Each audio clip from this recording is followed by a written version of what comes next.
recording now, so just say hi and who you are. Do I look at the camera or do I look at you? You can look at me. You don't have to look at the camera. They know who you are. My name is Peter Christopherson. I'm presently in Coil, but I was in Throbbing, Gristle and Psychic TV for a while. And his name is Thapol Sandra. I'm currently in Coil and Spiritualized. And he's a recording artist for my label. Yeah. For our label. Whatever. When you started, what was your first instinct to start working on music? Well, I had met Genesis and Cozy when I was living in London when I first moved to London, and in the first instance we were just kind of friends. I went to see one of their kind of performance art pieces that they were doing just by chance, and so we sort of hooked up and started hanging out together, and I was suggesting artistic things to them, and I started doing performances as part of their art collective, which at the time was called Coom Transmissions. And after we'd been doing that for a few years, we toured a bit and we did some shows in different colleges and art spaces and in Amsterdam and stuff like that.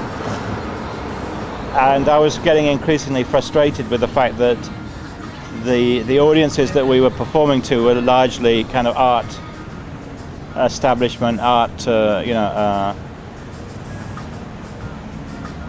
kind of upper class, but middle class people that were not very highly challenged and not very highly motivated to think about the things we wanted people to think about. So I basically suggested to Genesis and Cozy that it would be better to have access to a different kind of audience, and that one of the ways to do that would be by having a band, albeit not a band in a conventional form. So that idea having been planted, they kind of thought it was a good idea, and that's when we decided to start doing Throbbing Gristle. I mean, I had done music pieces in school with kind of unprepared pianos and tape recorders and stuff like that, but I didn't at that time really think of it as being something that could be taken to an audience. I was just doing it for fun, really. So, and the other reason for doing Throbbing Gristle, of course, was that it afforded the opportunity to meet young men who might be persuaded to do things they might otherwise not have done, which has always been a major part of my life.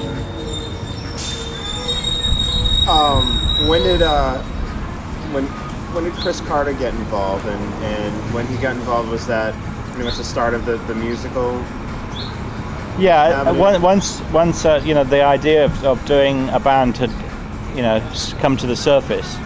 I think Chris was a friend or knew Cozy in some connection. I'm actually not quite clear what that was myself, but because he was already sort of tinkering with synthesizers and had a lot more sort of hands-on musical knowledge than the three of us did, he was co-opted and brought in to provide a more technical aspect, and also because he knew his way around the soldering iron and the kind of circuit boards that you could get from Practical Electronics, or PIAI or any of those kind of firms.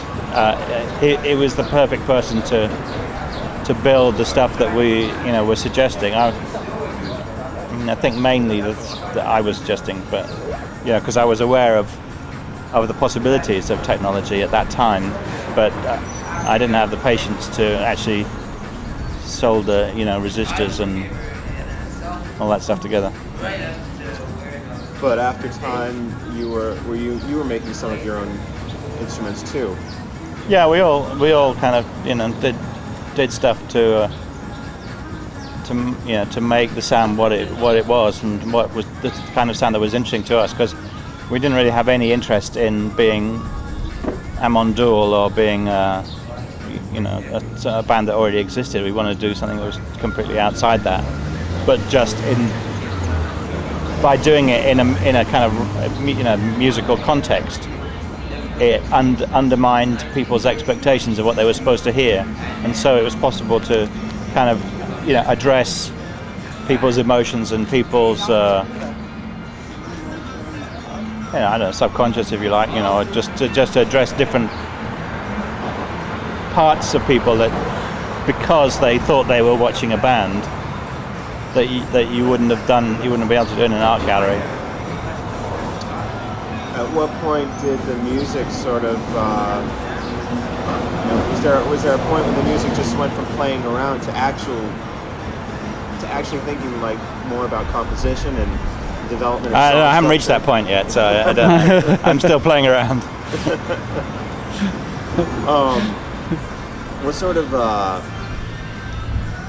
did you think that you achieved the reactions that you wanted to with the music, or do you think that you were still playing to a rather highbrow audience? Oh no, Throbbing Gristle didn't do that many shows. I think there was like 30 in total, and the reaction was always different. It was, sometimes, you had a front 3 rows of kind of 10-year-old kids that were kind of entranced and fascinated and, shocked and awed, but also in appreciating it. And other times, we had audiences of, like the Slits came to one of our shows and, were really violent and tried to wreck the equipment and, were really aggressive. And so it always, provoked a response of one kind or another. At the very beginning, we always had, like bouncers as security, but sometimes the money that we spent on having a couple of heavies just in case we got beaten up was more than the fee for the whole show. but in point of fact, 99 times out of 100, we didn't have any, serious aggressive. Not like it became with punk, a few years after that, where people did get hurt and stuff. I think generally because we were doing something that was so different and so, the opposite of what people were expecting, very occasionally people reacted violently, but mostly they were just gobsmacked. It forced people to re-examine what it was that they felt music was about, or what bands were about, or what shows were about. And ultimately, hopefully, what they thought the world was about, by association. What has the developments of different technologies since the start of TG? Things changed rapidly in those years from like 1974 to 1980, 1981. What sort of technologies were you using? What sort of what did things help a lot? Did things hinder things a lot? I remember there's an interview of Genesis floating around somewhere, and he said at some point in like 1979, we've done all we can do with technology for music, and I think he's been proven wrong, year after year since that. So what is your take on the development of musical technology from there? Well, in some ways, it's afforded a lot more possibilities. That obviously computers now allow you to correct your mistakes to some extent, and then they allow me to be a lot more flexible in the way that you could put sound together.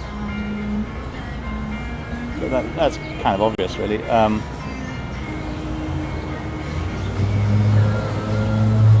I don't know. Technology in the past 5 years seems to me to have, actually, in some ways, got to affording new possibilities that weren't afforded before in terms of, playing sound live and manipulating it live.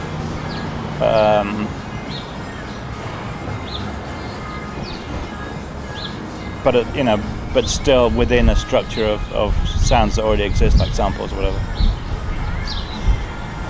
I don't know, in a way, I don't think that the medium is the message. To me, it doesn't really matter if you're using, the latest version of Ableton Live 2 point whatever, on a titanium PowerBook, or if you're using a rack of 8-track cartridges. It's fundamentally still the same thing. What's important is the sort of disrespect that you have for it, and make sure that first of all, that you don't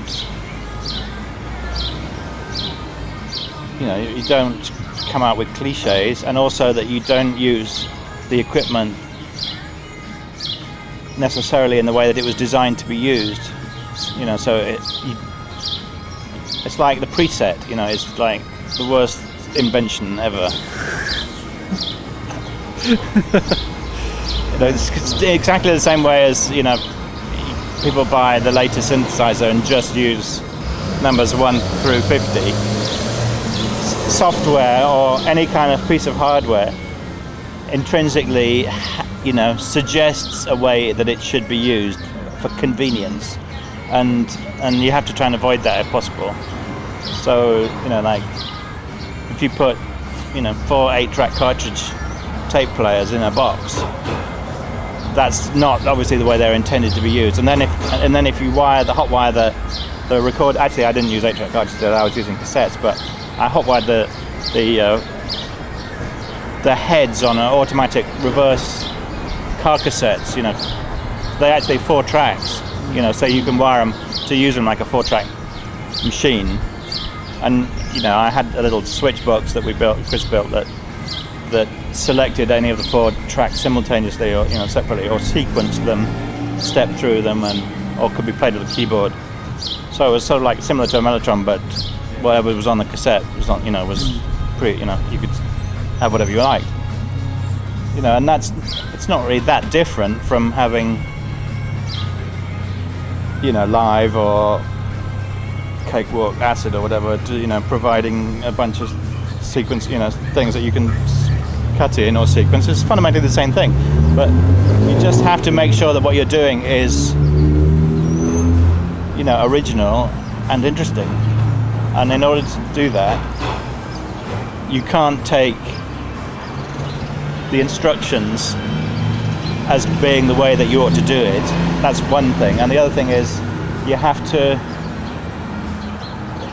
you just have to make sure that the sound does it for you. You have to make sure that whatever it is that you're inflicting on an audience, actually, means something to you first, and then hopefully that intensity of feeling will come across to the audience.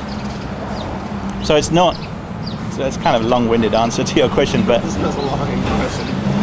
but it's not, to me, the technology isn't really very important in a sort of way. I mean, it is tremendously important insofar as it's fun to, if you find an elegant piece of software that does something cool, just from a kind of geek point of view, that's kind of fun, but it doesn't really matter from the point of view of the music or the shows or the records or whatever.